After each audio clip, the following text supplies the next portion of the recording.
বৃন্দাবনে যখন এসেই পড়েছি তখন সকলে মিলে দুটি বাহু তুলে কি করব? রাধারানীর নামে জয়ধ্বনি দেব। সকলে মিলে দুটি বাহু তুলে, অবশ্য যাদের যাদের হাত আছে তারা দেবেন। बोलो राधे राधे राधे राधे, बोलो राधे राधे राधे राधे, बोलो राधे राधे राधे राधे, बोलो राधे राधे राधे राधे, बोलो राधे राधे राधे राधे, बोलो राधे राधे राधे राधे, সকলে মিলে দুটি বাহু তুলে রাধে রাধে রাধে, बोलो राधे राधे राधे राधे, बोलो राधे राधे राधे राधे, बोलो राधे राधे राधे राधे, बोलो राधे राधे राधे राधे, बोलो राधे राधे राधे राधे, बोलो राधे राधे राधे राधे, बोलो राधे राधे राधे राधे, बोलो राधे राधे राधे राधे, बोलो राधे राधे राधे राधे, बोलो राधे राधे राधे, बोलो राधे राधे राधे, बोलो राधे राधे राधे, बोलो राधे राधे राधे, बोलो राधे राधे राधे राधे, बोलो राधे राधे राधे राधे, बोलो राधे राधे राधे राधे, बोलो राधे राधे राधे राधे, बोलो ध्वनि राधे राधे राधे राधे राधे राधे, बोलो राधे राधे राधे राधे। बोलो बोलो मधुमय श्रीधाम वृंदावन धाम की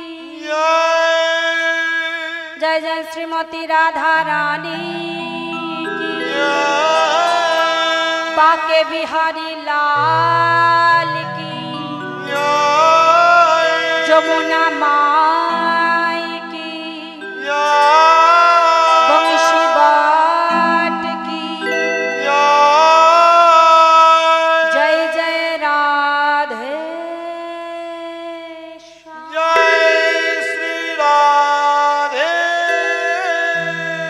श्याम।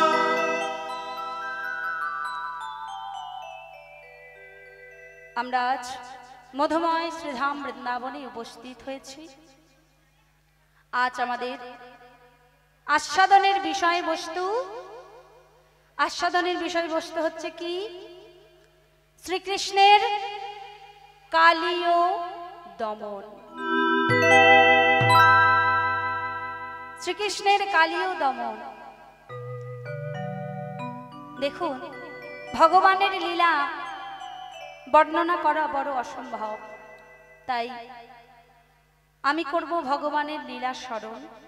শুধু ভক্তবৃন্দ আপনারা করবেন এই লীলা রস আস্বাদন। এখানে যত ব্রাহ্মণগণ আছেন, বৈষ্ণবগণ আছেন, তাহাদের সকলের চরণে জানাই অনন্ত কোটি কোটি দণ্ডবত প্রণাম। আবার নিতাই গৌরের চরণে জানাই অনন্ত কোটি কোটি দণ্ডবত প্রণাম। আমার রাধা কৃষ্ণের যুগল চরণে জানাই অনন্ত কোটি কোটি দণ্ডবত প্রণাম। আমার দীক্ষাগুরু শিক্ষাগুরুর চরণে জানাই অনন্ত কোটি কোটি দণ্ডবত প্রণাম। আমার পিতামাতার চরণে জানাই অনন্ত কোটি কোটি দণ্ডবত প্রণাম।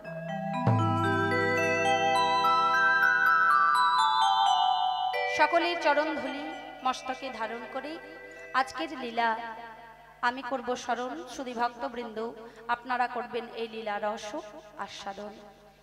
আর এই লীলা স্মরণ করতে করতে যদি বলবো না, ভুল আমার হবেই, তবে নিজ কন্যা সন্তান জ্ঞানে, নিজ কন্যা সন্তান জ্ঞানে আমায় ক্ষমা করে দেবেন। নিতাই গৌর প্রেমানন্দে হরি হরি হরি বল হরি বল। তাহলে আজকের আমাদের আস্বাদনের বিষয়বস্তু শ্রীকৃষ্ণের কালীয় দমন। এই যে ভগবান শ্রীকৃষ্ণের কালীয় দমন,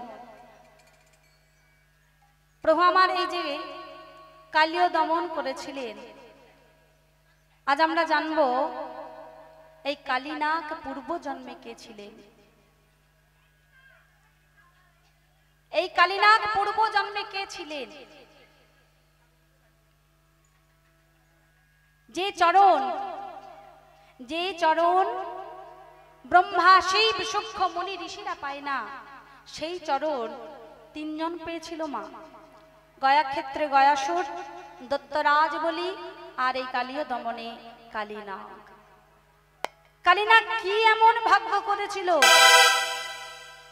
কালীনাগ কি এমন ভাগ্য করেছিল যার জন্য গোবিন্দের চরণ মস্তকে পেল? বাস্তবিক চিন্তার বিষয়। আসুন আজ আমরা জানবো এই কালীনাগ পূর্ব জন্মে কে ছিলেন। কালীনাগ পূর্ব জন্মে ছিলেন চন্দ্রবংশীয় রাজা, নাম ছিল চন্দ্রধ্বজ রাজা। অতিশয় দ্বিজ ভক্তি পরায়ণ ছিলেন তিনি। একদিন এই চন্দ্রধ্বজ রাজা মৃগয়ায় গিয়েছিলেন হরিণ শিকার করতে। সেখানে কি হয়েছে, শিকার করতে করতে বনের মধ্যে এইবার যখন সন্ধ্যা হয় এমন সময় কি হয়েছে,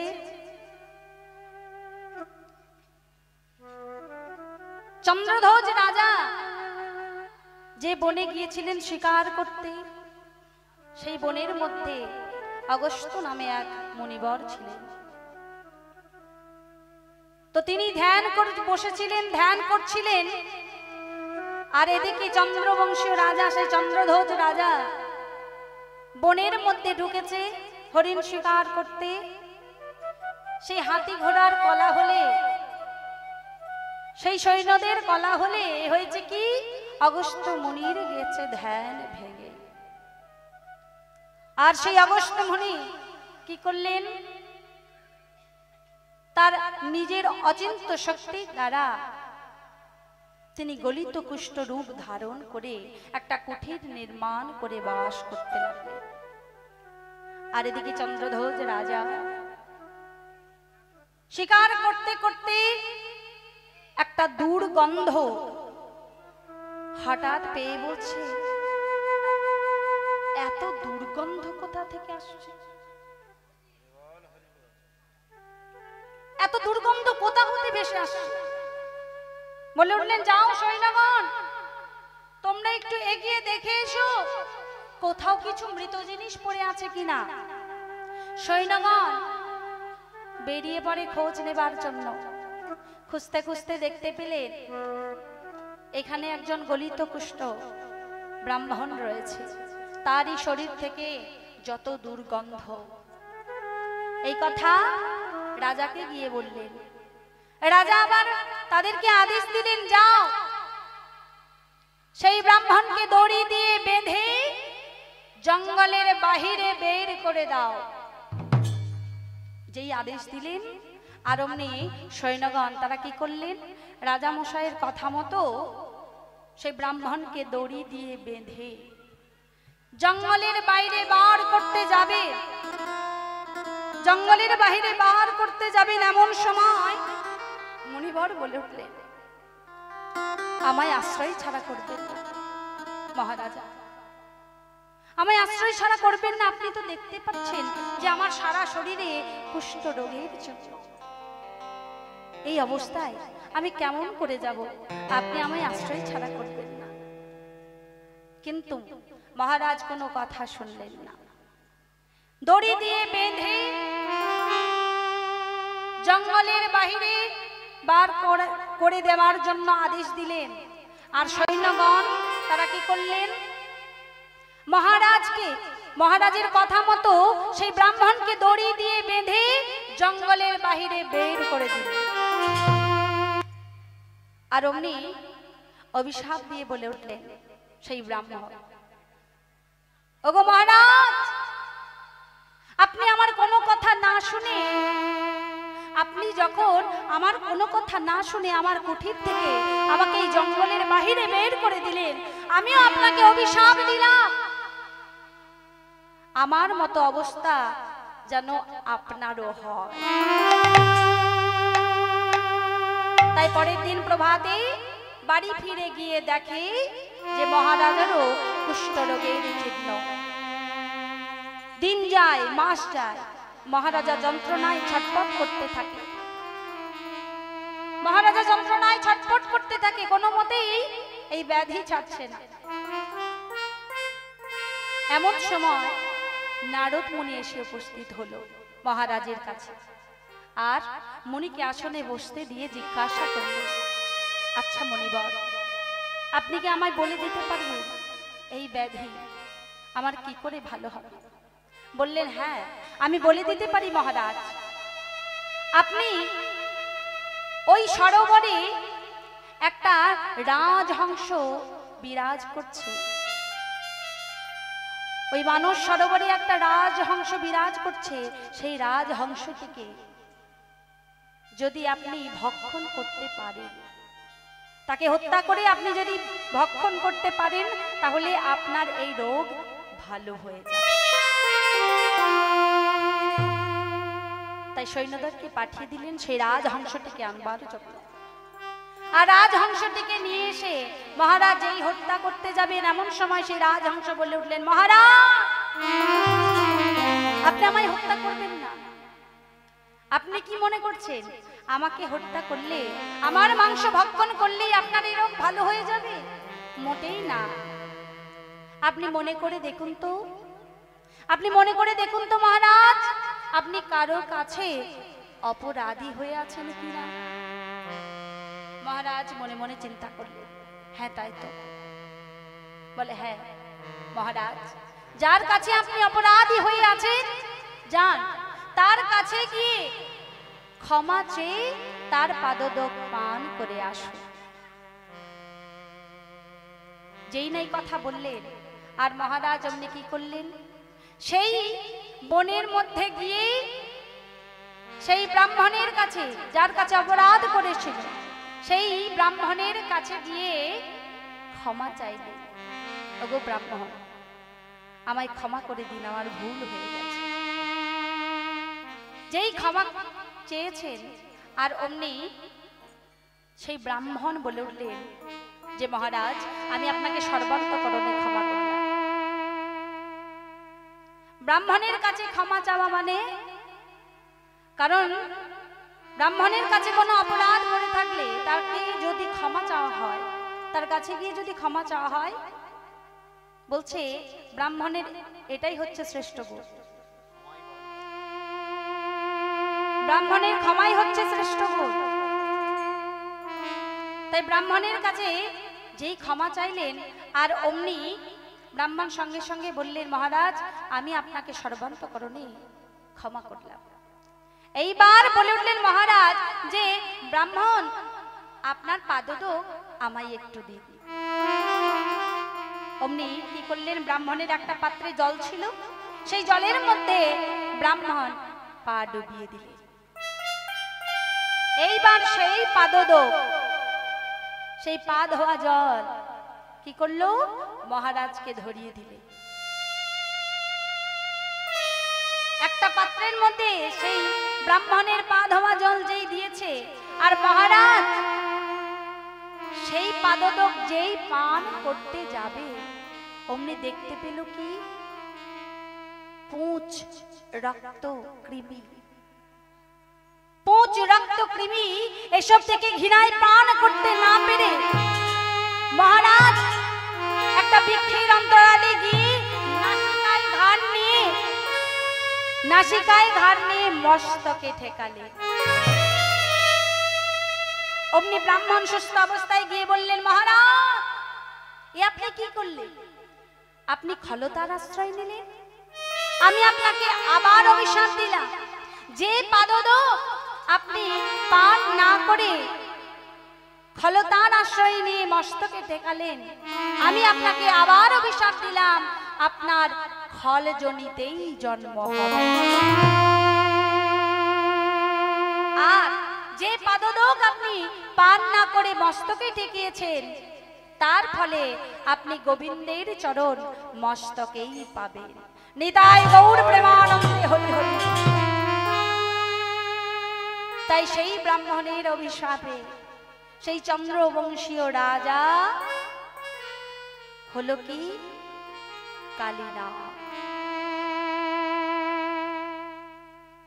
এই কালীনাগ চন্দ্রবংশীয় রাজা ব্রাহ্মণের অভিশাপে হলো কি কালীনাগ। এই কালীনাগ বাস করত রমণক দ্বীপে।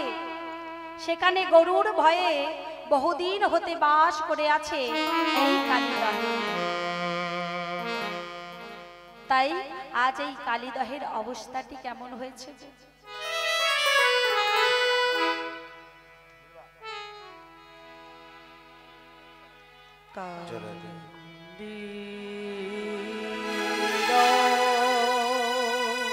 अरे काली ওই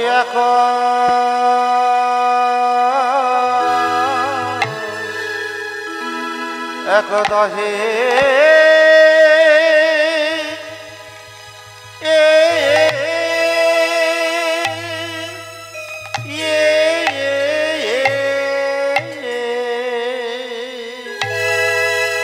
अरे कालिंदिर একদহে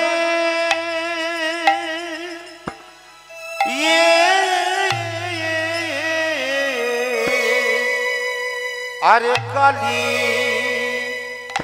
ओ नाग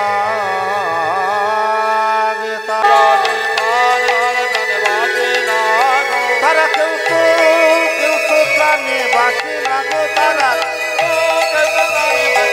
तारा केउ तो प्राणे बाँचे ना गो तारा केउ तो प्राणे अरे बाँचे ना কিবা কালিন্দির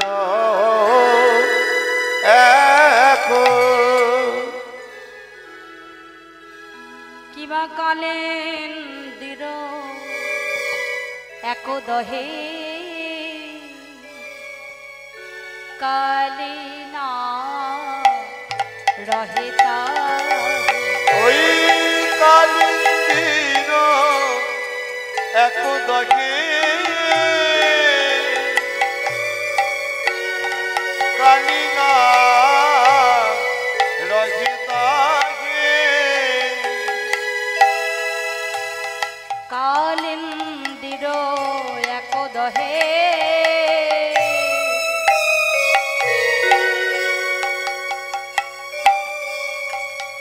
कालिना रहितागे अरे कालिंदिर एक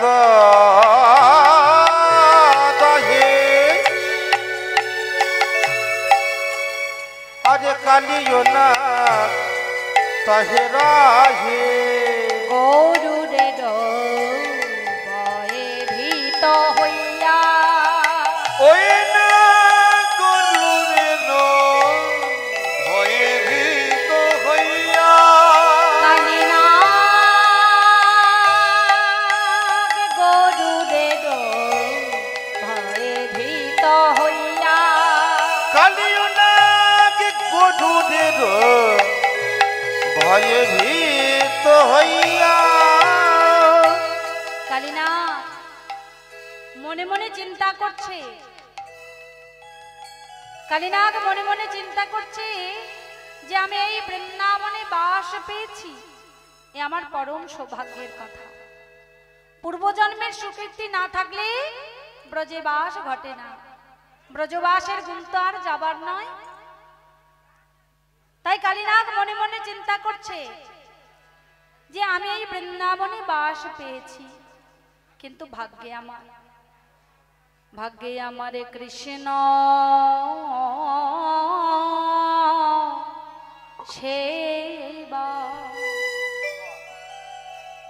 সেবা হলো না রে। ভাগ্যে কৃষ্ণ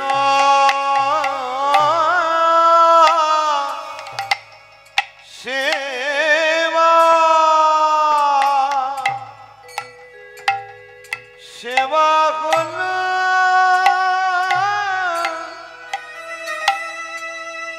ना रे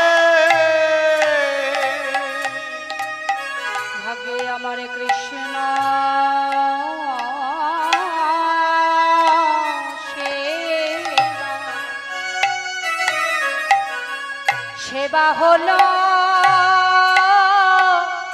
না রে।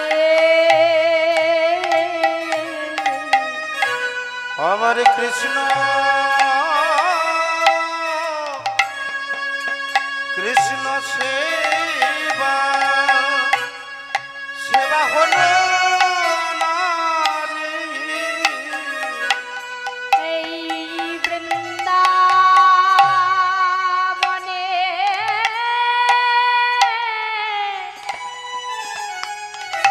বাস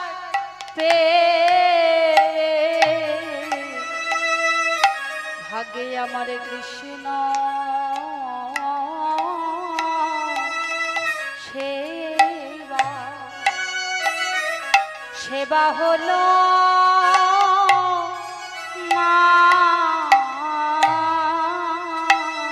রে। এই বৃন্দাবনে বাস করে আয় এমনি আমার ভাগ্য মন্দ।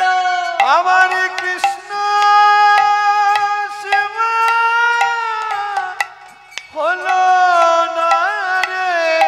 আয় এমনি আমার ভাগ্য মন্দ। নানা কৃষ্ণ সেবা হলো না রে। এই বৃন্দাবনে বাস পেয়ে আমার কৃষ্ণ সেবা হলো না রে। এই বৃন্দাবনে অধিবাস করি আমার কৃষ্ণ সেবা হলো না রে। এই বৃন্দাবনে বাস করি এমনি আমার ভাগ্য মন্দ। এই বৃন্দাবনে বাস করে এমনি আমার ভাগ্য মন্দ। এই বৃন্দাবনে বাস করে কৃষ্ণ কৃপা হলো না গো। আহা এমনি আমার ভাগ্য মন্দ। কৃষ্ণ কৃপা হলো না গো। বলি এমনি আমার ভাগ্য মন্দ কৃষ্ণ কৃপা হলো না গো। এই বৃন্দাবনে বাস করে বঞ্চিত আমি রয়ে গেলাম। এই বৃন্দাবনে বাস করে বঞ্চিত আমি রয়ে গেলাম। এমনি আমার ভাগ্য মন্দ কৃষ্ণ সেবা হলো না রে। এমনি আমার ভাগ্য মন্দ নানা কৃষ্ণ সেবা হলো না রে। এমনি আমার ভাগ্য মন্দ নানা কৃষ্ণ সেবা হলো না রে। বৃন্দাবনে বাস করে এমন কুলে আমায় জন্ম দিলে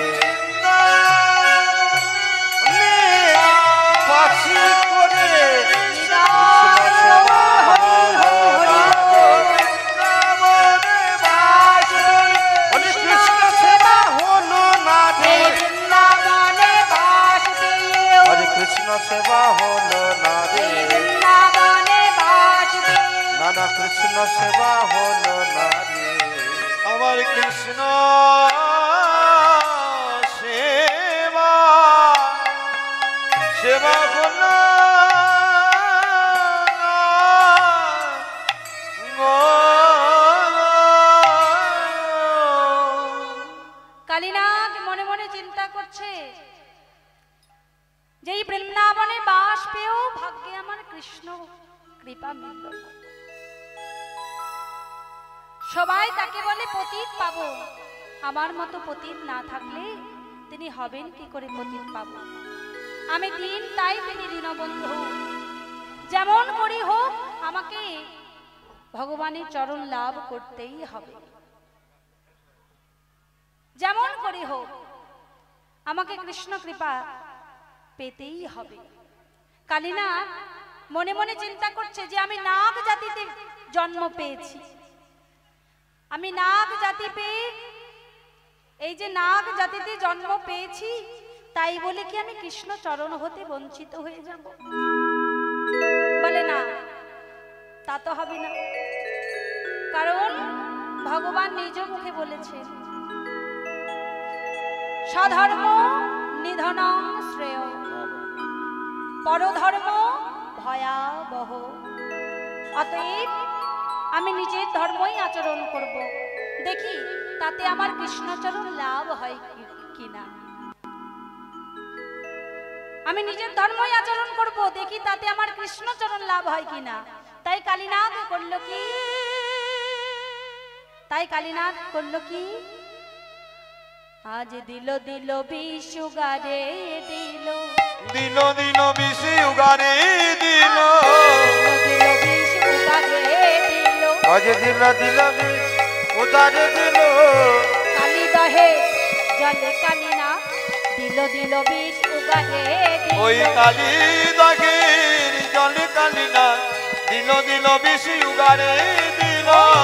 কালী দহে জলে কালিনা দিল দিল বিষ উগারে দিল। ওই কালী দাহের জলে কালিও না, কৃষ্ণ চরণে পাবে বলে, ওই কালী দাগের জলে কালিনা, ওই কালী দাহের জলে কালিনা আজ দিল দিল বিশ উদারে দিল। তাই কালীনাথ কি করেছে? কালী দহের জলে বিষ উগারে দিয়েছে। আর যেই বিষ উগারে দিয়েছে, অমনি কালী দহের অবস্থাটি কেমন হয়েছে? বিষ জল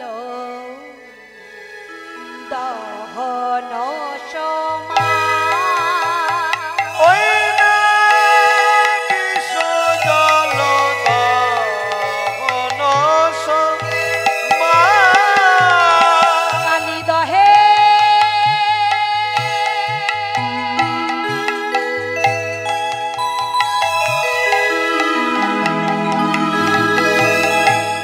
বিষ জল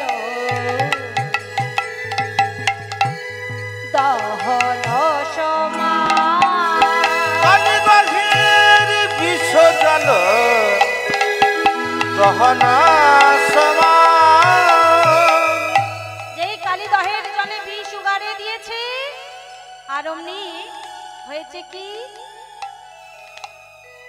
যেই বিষ উগারে দিয়েছে, বিষময় হয়ে গেছে। আর দেখে কি মনে হচ্ছে? জলে জলে যেন আগুন জ্বলে, জলে জলে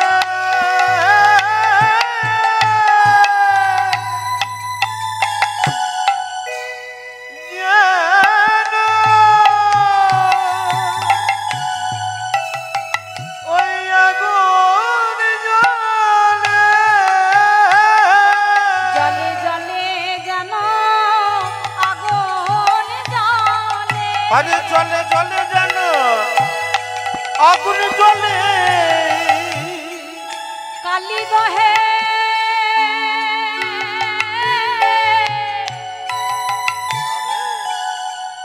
জলে কালী নাগে, জলে জলে যেন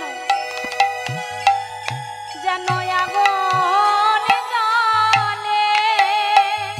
ওই কালী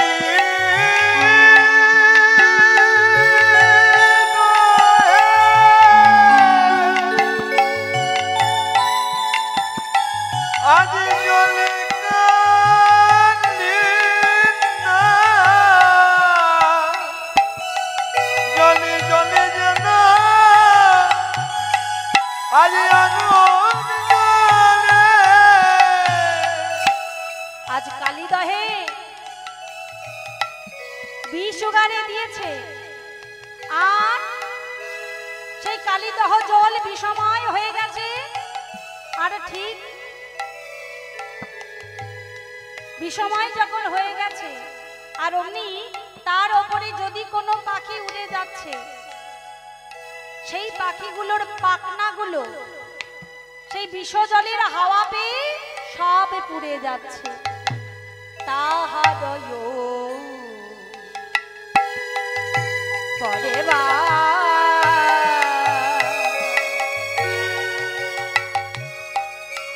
কোন পাখি যদি উড়ে যায় তাহারয় পরিবার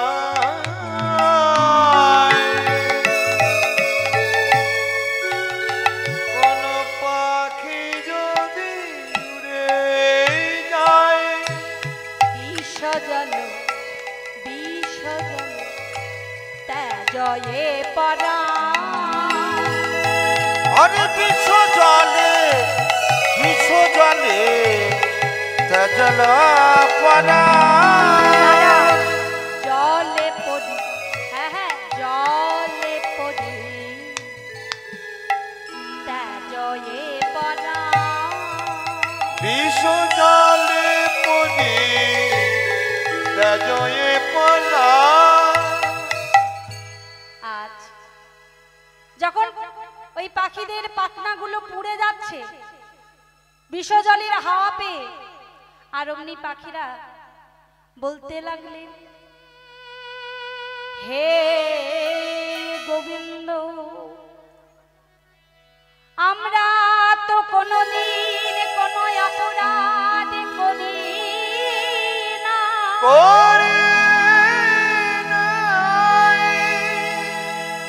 আমরা গাছের ফল খেয়ে নদীর জল পান করে ক্ষুধা তৃষ্ণা নিবারণ করি, আর মনের আনন্দে তোমার গুণগান শ্রবণ করি। বলো বলো কোন অপরাধে আমাদের বিষয়াঙ্গ জড় জড়, আমাদের প্রাণ যায়। দয়াময়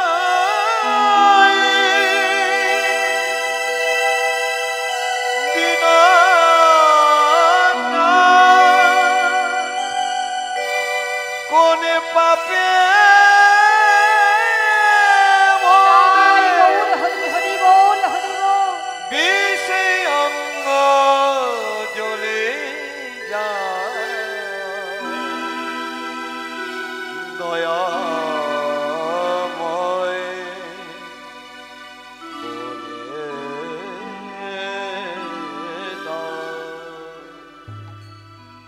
বলে দাও প্রভু, কোন অপরাধে আমাদের বিষে অঙ্গ জড় জড়, কোন অপরাধে আমাদের প্রাণ যায়? আমরা তো কোনো অপরাধ করি না। যেই বললেন এ কথা, আর অমনি ভক্তের আর্তনাদ শ্রবণ করে, ভক্তের আর্তনাদ শ্রবণ করে প্রভু আমার বলে উঠলেন, এই বৃন্দাবনে কে আমার ভক্তকে কাঁদায়? যে আমার ভক্তকে কাঁদায় আমি তারে রাখব না রে।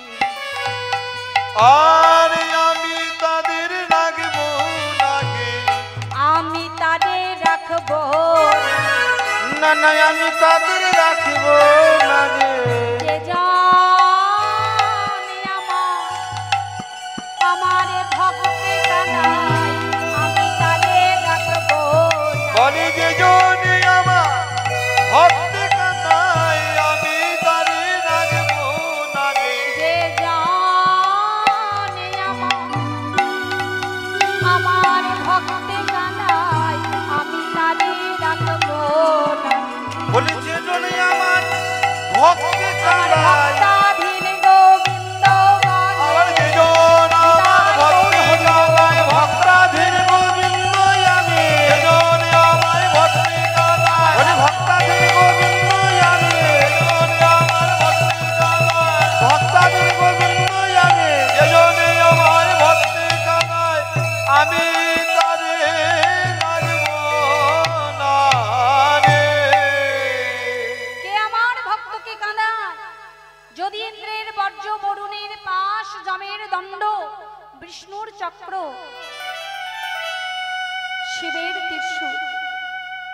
ব্রহ্মার কমণ্ডল, শিবের ত্রিশূল, মায়া মহামায়ার খড়গ, এই অষ্টবজ্র যদি কেউ আমায় একসাথে আঘাত করে তাও আমি সইতে পারি, কিন্তু কিন্তু আমি ভক্তের ব্যথা সইতে পারি না। এই সুখময় শ্রীধাম বৃন্দাবনে কে আমার ভক্তকে কাঁদায়, আমি তাকে এই বৃন্দাবনে আর রাখবো না, এই বৃন্দাবন হতে দূর করে দেব। তাই রজনী প্রভাত হওয়ার সঙ্গে সঙ্গে প্রাণ কৃষ্ণ মা যশোদার আঁচল টেনে টেনে বলছে, ও মা, মা, মা গো, ও মা, আমার মোহনিয়া বাসি দে হাতে,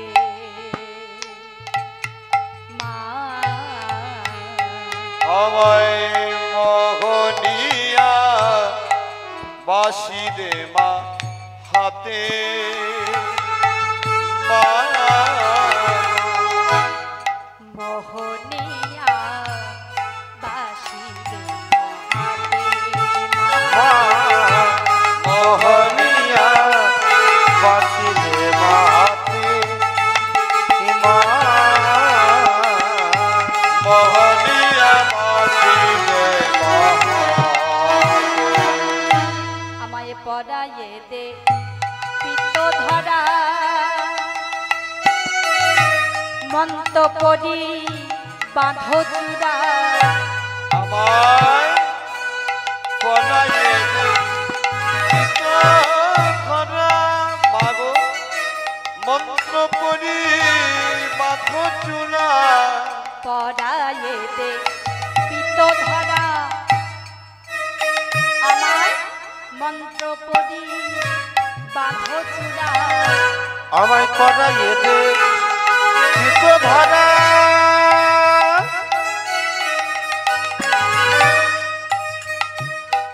আমার মন্ত্র পড়ি বাঁধো চূড়া, মা আমায় আমায় মোহনিয়া বাসি দে হাতে, মা আর মোহনিয়া বাসি দে মা হাতে, মা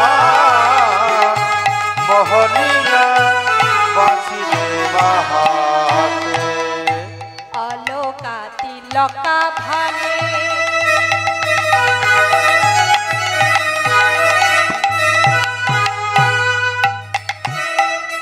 বনমালা দে মা গলে, মা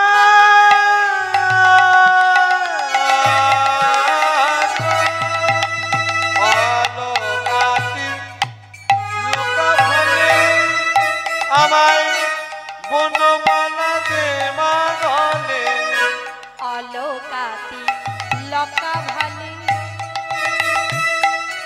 বনমালা দে মা গলে, অলোকাতি লোকা ভালে,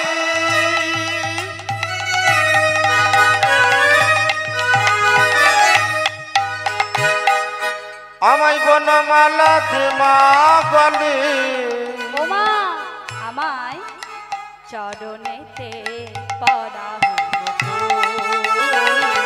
চরণে বলে ধরে নিতাই গৌর হরি হরি গো। আমায় চরণেতে পরালো চরণেতে পরালো।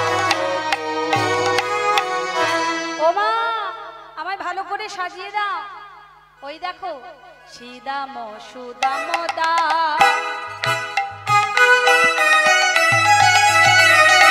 সুবল আদি অংশুমা, শ্রীদাম সুদাম দা,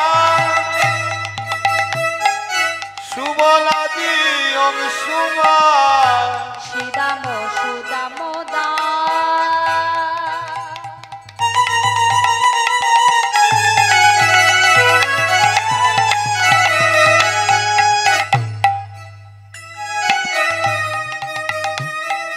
সুবলে আদি অংশুমা, শ্রীদামাদি বলরাম,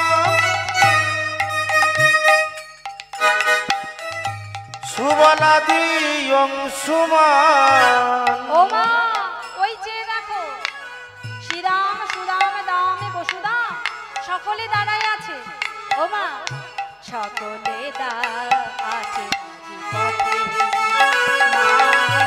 আজে সকলি দাঁড়ায় রাজপথে মাগো সকলে দাঁড়ায় রাজপথে মাগো ও মা আমায় ভালো করে সাজিয়ে দাও মাগো আমায় অলকা তিলকা দিয়ে ভালো করে সাজিয়ে দাও মাথায় চূড়া বেঁধে দাও চরণে নুপুর পরিয়ে দাও আর আমার হাতে মোহনীয় বাঁশি দাও মা আজ আমায় তুমি মনোমতো করে সাজিয়ে দাও আমি গোষ্ঠে যাব যেই বললেন এ কথা আর অমনি মা যশোদা বলছে না রে গোপাল আমি তোকে বনে বিদায় দিয়ে আমি তোকে থাকতে পারবো না তোকে না দেখলে আমার শত শত যুগ হারা মনে হয় ওরে গোপাল আমি তো তোকে না দেখতে পেয়ে আমি তো থাকতে পারবো না বাবা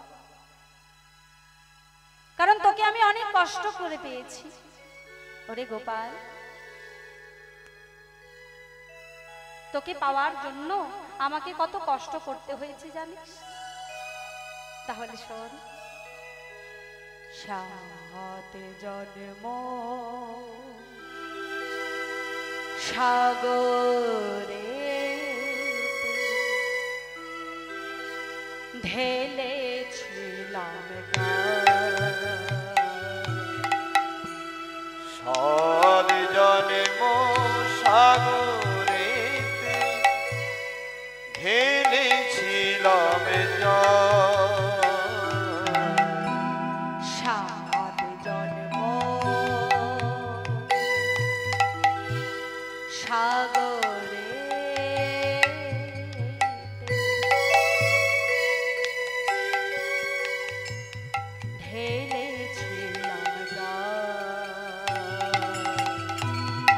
সাত জন্ম সাগরেতে ঢেলেছিলাম জল তপ্ত হয়েছি গোপাল তোমার ভাঙির প্রাণ। আর কবে তো হয়েছি গোপাল তোমার ওরে গোপাল তোকে পাওয়ার জন্য আমাকে অনেক কষ্ট করতে হয়েছে তুই যখন হসিনি গোপাল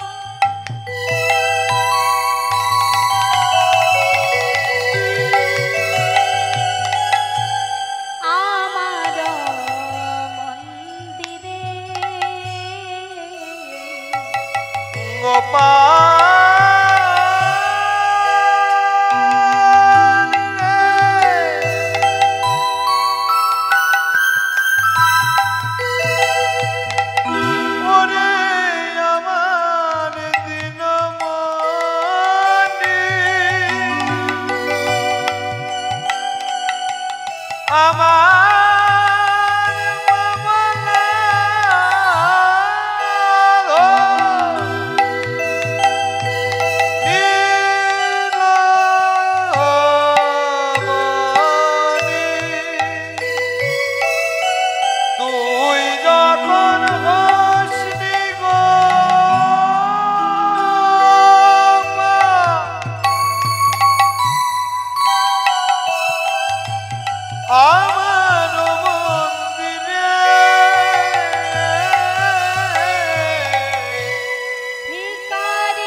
আসতো তখন কেউ আমার হাতে ভিক্ষা নিত না।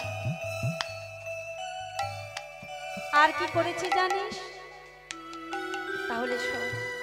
দেহের মাংসকে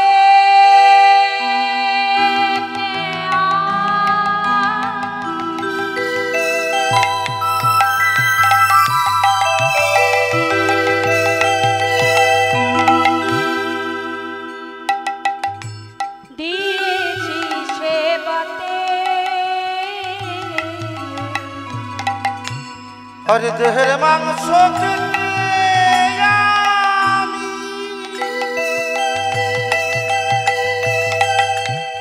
দিয়েছি সেবাতে,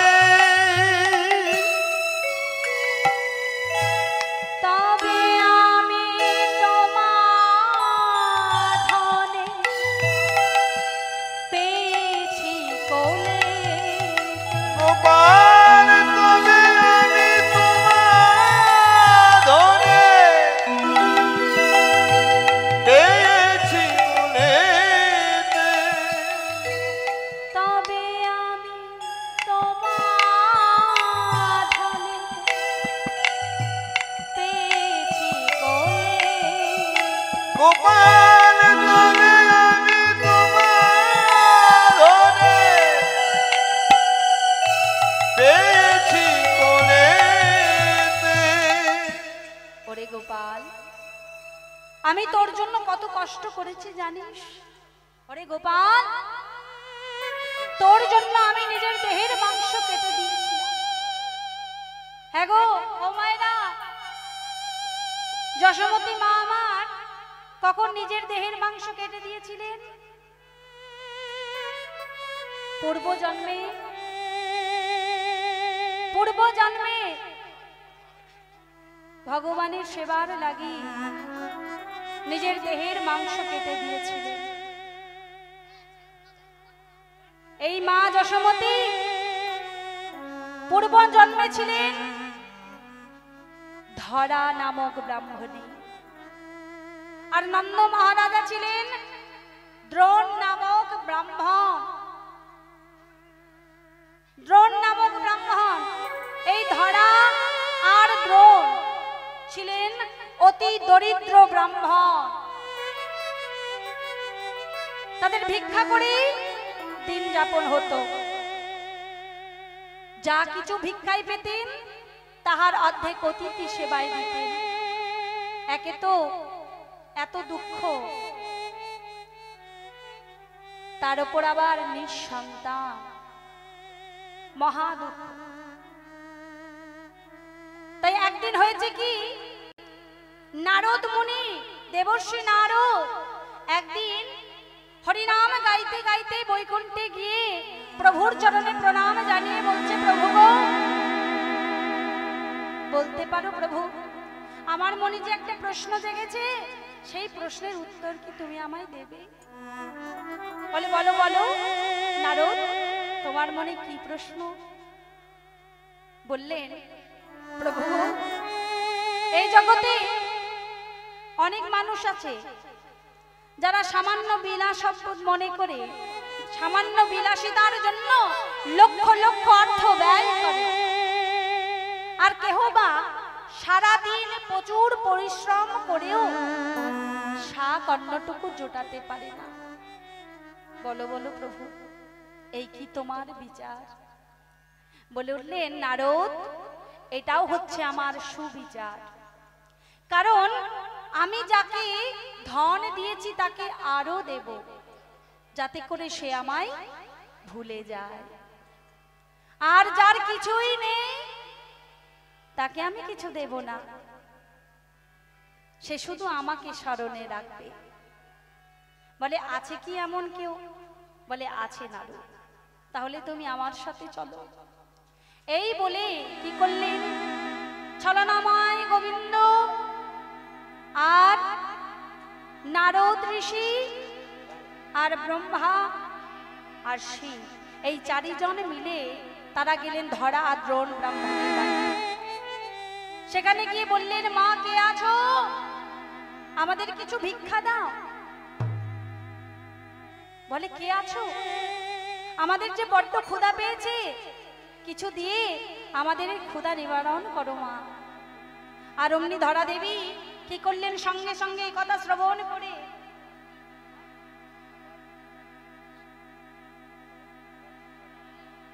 সঙ্গে সঙ্গে ধরা দেবীর পায়ের মাটি যেন সরে।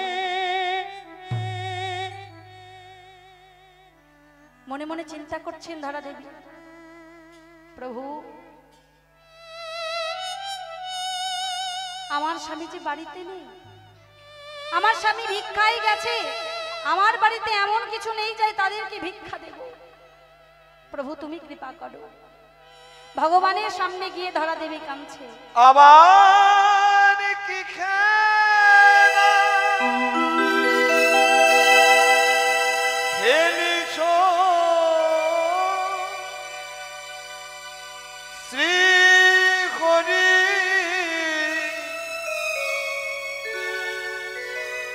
কি খেলা পরিল মনে। ধরা দেবী প্রভুর কাছে গিয়ে বলছে, প্রভু আবার কি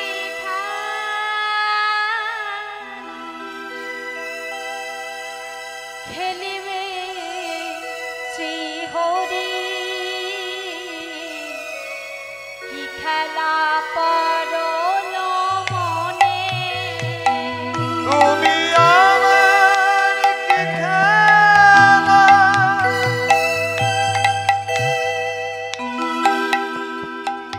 খেলিবে শ্রী হরি, কি খেলা পরিল মনে। আবার কি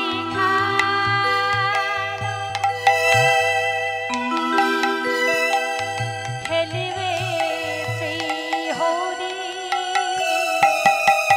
কি খেলা পরল মনে। আবার কি খেলা তুমি খেলিবে শ্রী হরি, কি খেলা পরিল মনে। লীলাময় তুমি ওগো শ্রী হরি, তোমার খেলা বুঝিব কেমনে। লীলাময় তুমি ওগো শ্রী হরি, লীলা বুঝিব কেমনে। প্রভু আবার কি খেলা, প্রভু তুমি আমায় উদ্ধার করো, আমি যে বিপদে পড়েছি। প্রভু গো, আমার বাড়িতে যে কিচ্ছু নেই যে আমি তাদেরকে কিছু ভিক্ষা দেব, আমার বাড়িতে এমন কিছু নেই যে তাদেরকে খাইয়ে ক্ষুধা নিবারণ করব।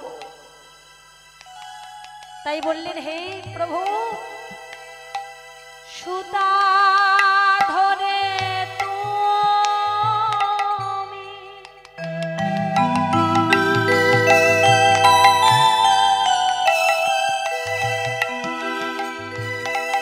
নাচাও পুতুল, কেহ হাসে কেহ কাঁদিয়া ব্যাকুল। সুতা করে তুমি নাচাও পুতুল, কেহ হাসে কেহ কাঁদিয়া আকুল। সুতা ধরে তুমি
পাগল মনে।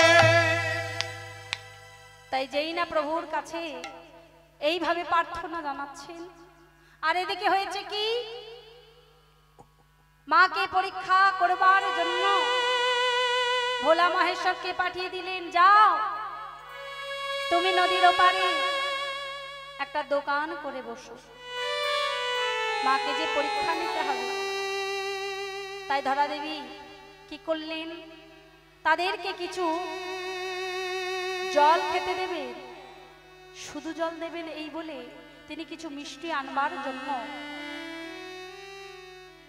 দোকানের সামনে যেতে লাগলেন।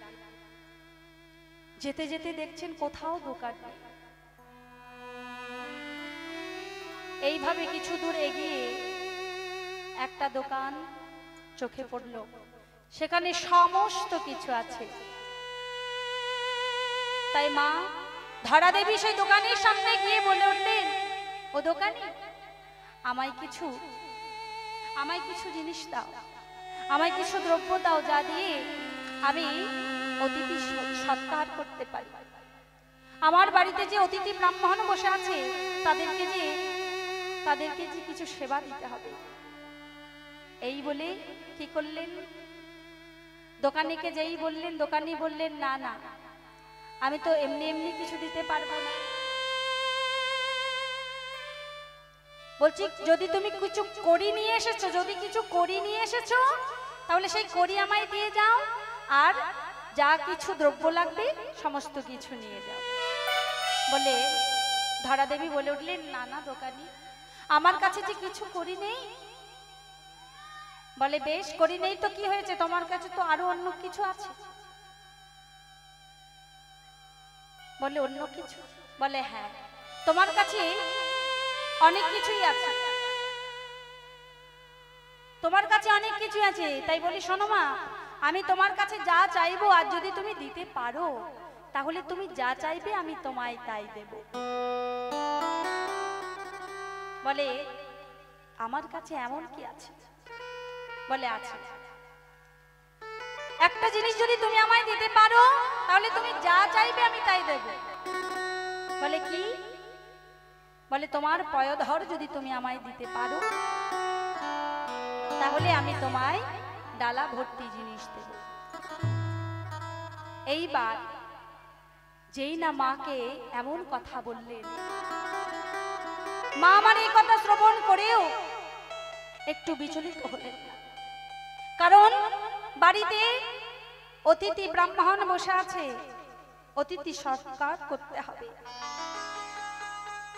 তাই তিনি কি করলেন, দোকানের সামনে বললেন, তুমি যেটা চেয়েছো সেটা আমি দিতে পারি, তবে একটা শর্ত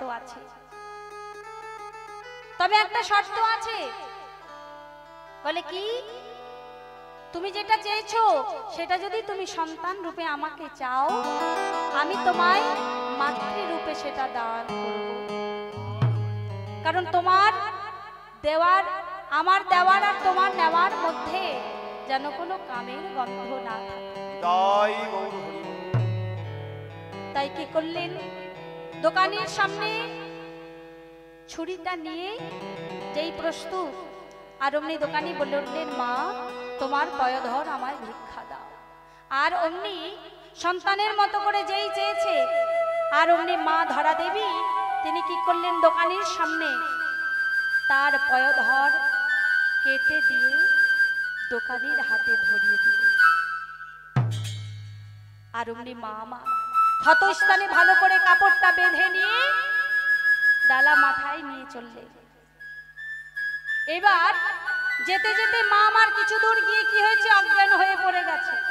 আর দেখে দ্রোণ, সেও ভিক্ষায় বেরিয়েছিল।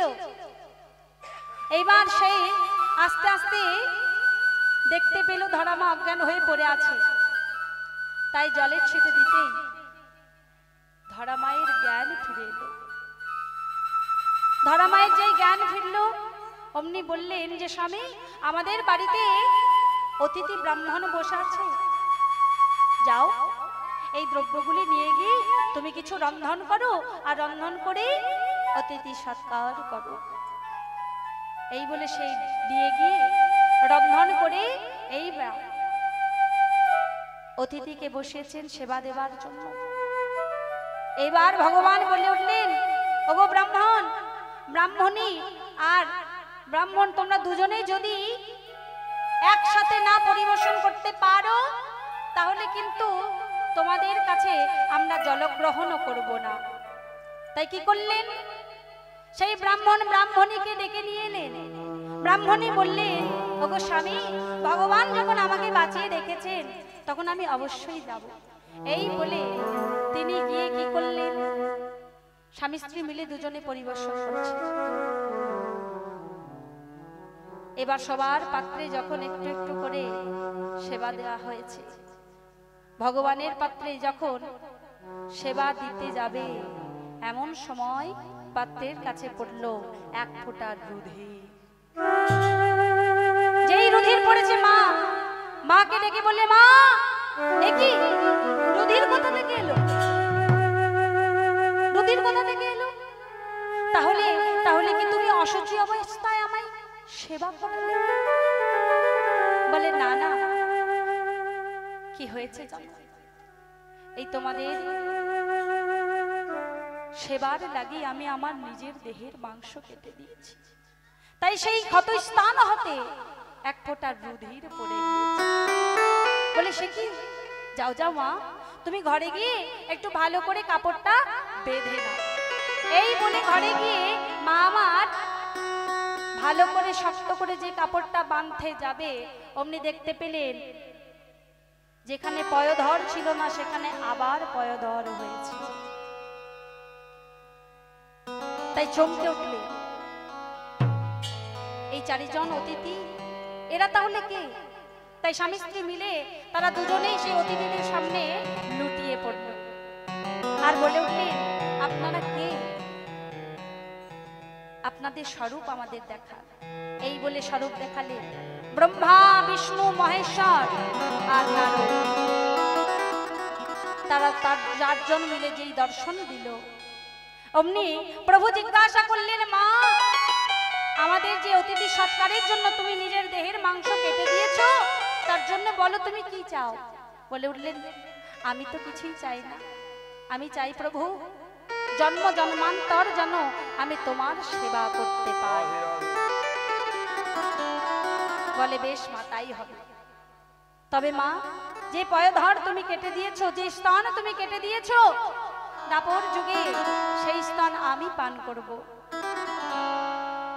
আমি যখন কৃষ্ণ রূপে জন্ম নেব, তুমি হবে আমার মাতা যশোমতী, আর এই দ্রোণ হবে নন্দ মহারাজা, আর আমি তোমাদের পুত্র হয়ে তোমার সেই স্তনদুগ্ধ খেয়ে বড় হব। নিতাই গৌর প্রেমানন্দে।